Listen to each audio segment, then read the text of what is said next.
Hey guys, hope you have a smile on your face. This is Dr. Varun Acharya, your dental review guy.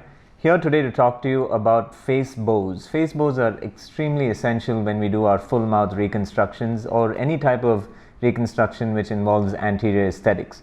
Also critical for complete denture reconstructions. So why is that? Why are facebows so important? Well, firstly, it gives you an idea of cant. So for example, let's imagine using this bite fork that this is the patient's occlusal plane. Then what we would do is, if the patient was like this and is absolutely parallel to the ground, that's fine. That's easy because that's what your technician is going to assume. But what if your patient is canted this way or this way?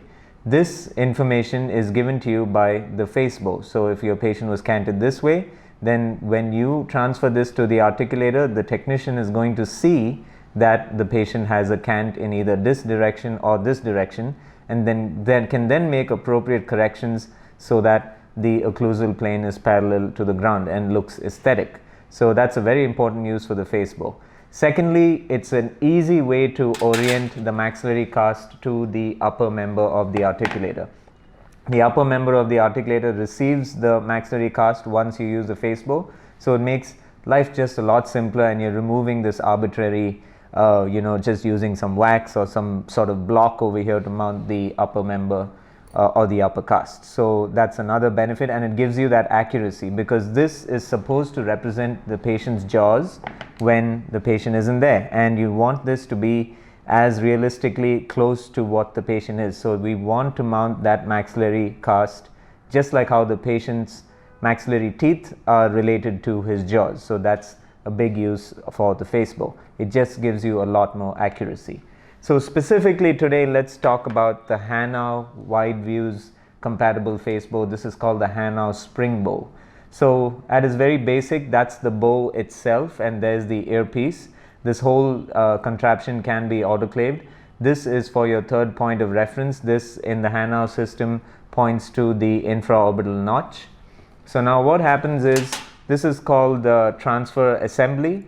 So first take the bite fork, which can be either this or it could be this, and this is for complete denture cases only. You would heat this up and sink this into the occlusal rim, but I don't typically use that. I just use this bite fork, and what you end up doing is you squirt some PVS material over here and you seat this into the patient's mouth. That's step one. Once that's done, you then take this transfer clamp assembly and you loosen the thumb nut so that everything is free and it moves in easily like that. It's always difficult to do this without a patient, but I'm sure you get the idea.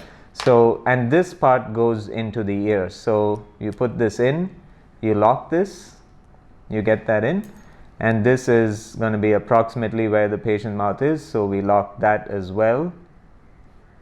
Something like that. You always lock it in order. I did it in a reverse direction, but when you're with the patient, it's going to be much easier to do 1, 2, and 3 to turn them and tighten them, and make sure they're really tight because this can slip. Finally, this needs to be transferred to the